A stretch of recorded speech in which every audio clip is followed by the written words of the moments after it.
Shalom Aleichem and welcome to Online Smicha. In the month of Elul, we talk about Tefillin, Mezuzahs. It's brought in Svarim, Kitzur Shulchan Aruch, that you check Tefillin and Mezuzahs.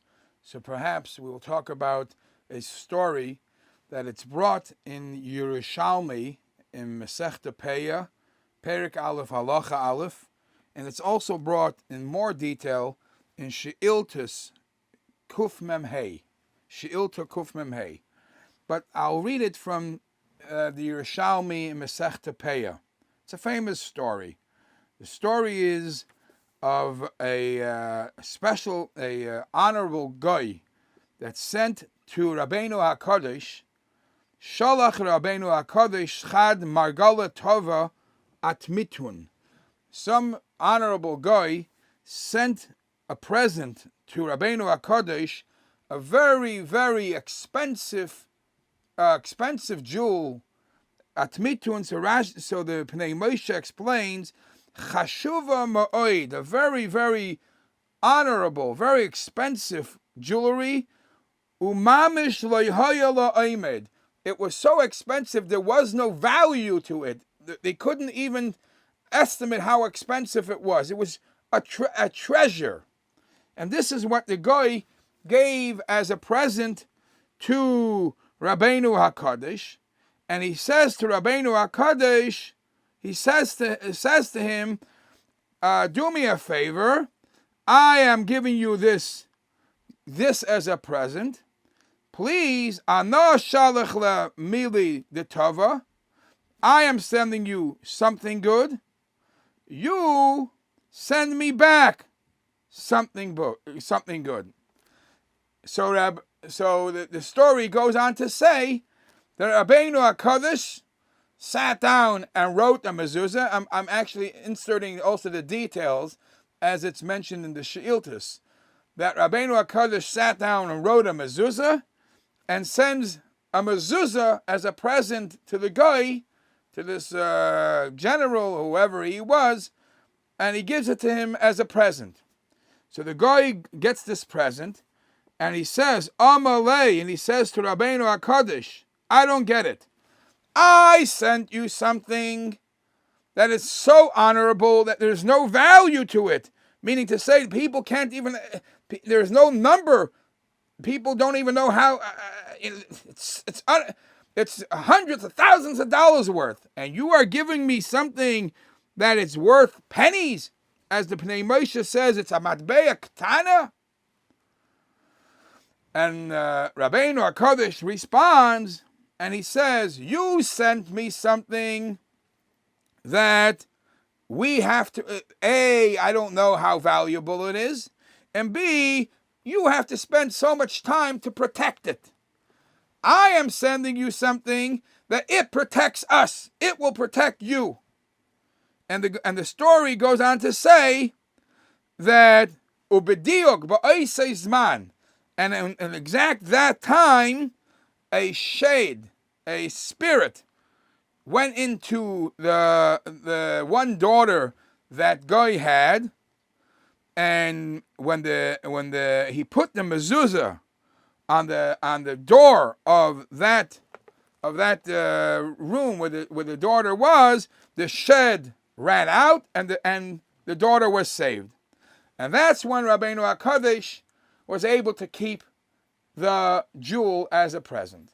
That's the exchange of the story, and that's as it's brought in Masechta Peah, and as I told you also in the She'iltus. The question is obvious. We know a mezuzah is a halakha thing. A mezuzah has Shem Hashem. How is it that Rabbeinu HaKadosh felt it was a right thing to do to give a mezuzah to a guy? And this was something that he felt that was exchanged for a jewel. When you look in Hilchas Mezuzah, the Ramah writes in Hilchas Mezuzah, Yeredeya Siman Reish Tzadik Aleph Seiv Beis, the Ramah writes, Oived Keichavim, a guy, Shebike Sheyitnu Loi Mezuzah, a guy that asks, please give me a mezuzah because I want to put one on my door, Asur Litnei, you're not allowed to give it to him. So why would the Rabbeinu HaKadosh give him a mezuzah.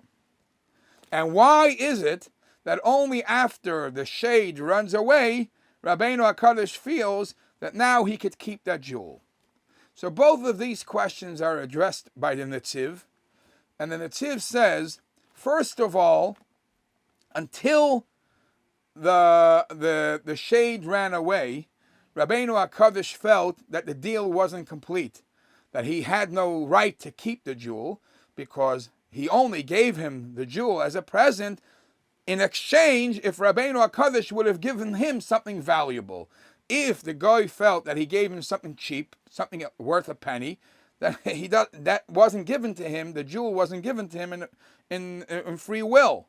So he only after he proved to him that what he gave him, the mezuzah that he gave him, was valuable, extreme value, and he proved that to him by saving his daughter from the shade, only then Rabbeinu HaKadosh was able to keep the jewel. Fine.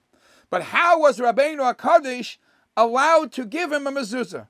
And as I mentioned, the Ramah says, a guy asks to have a mezuzah, you're not allowed to.